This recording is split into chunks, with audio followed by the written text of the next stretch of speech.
un ordine del giorno in occasione dell'approvazione del piano energia e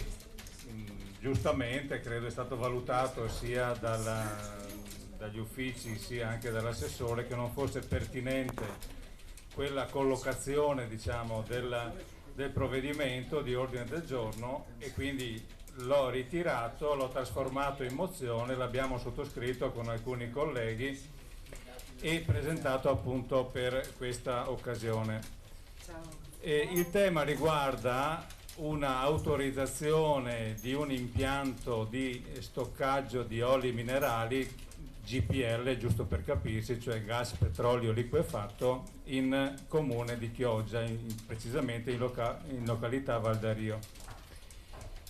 L'istanza era stata presentata nell'aprile 2014, ci sono state una serie di procedure che fanno capo al Ministero dello Sviluppo Economico, in primis, che però coinvolge anche una serie di enti, tra cui la Regione, e nello specifico proprio su questo punto avevamo sollevato anche una obiezione rispetto alla procedura seguita. Io avevo fatto anche un'interrogazione allora, a suo tempo,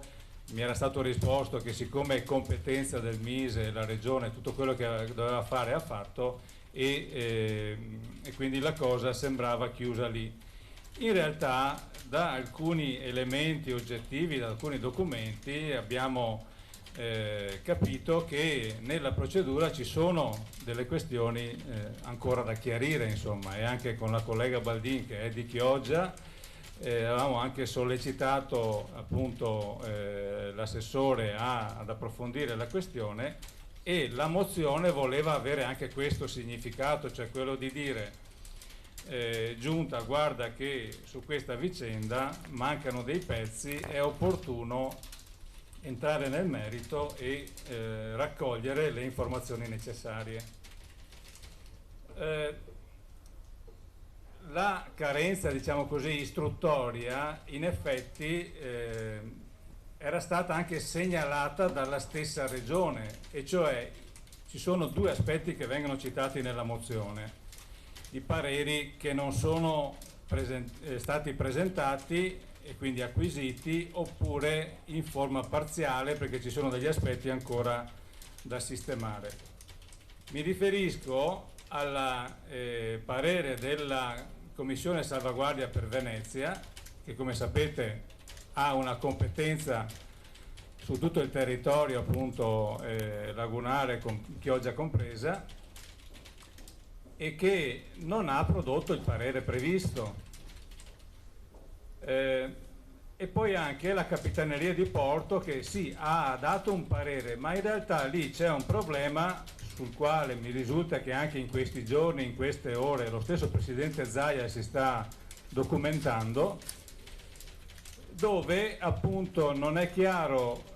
ciò che prevede la concessione demaniale rispetto alla destinazione d'uso dei territori interessati da questo ampliamento di impianto di stoccaggio di GPL,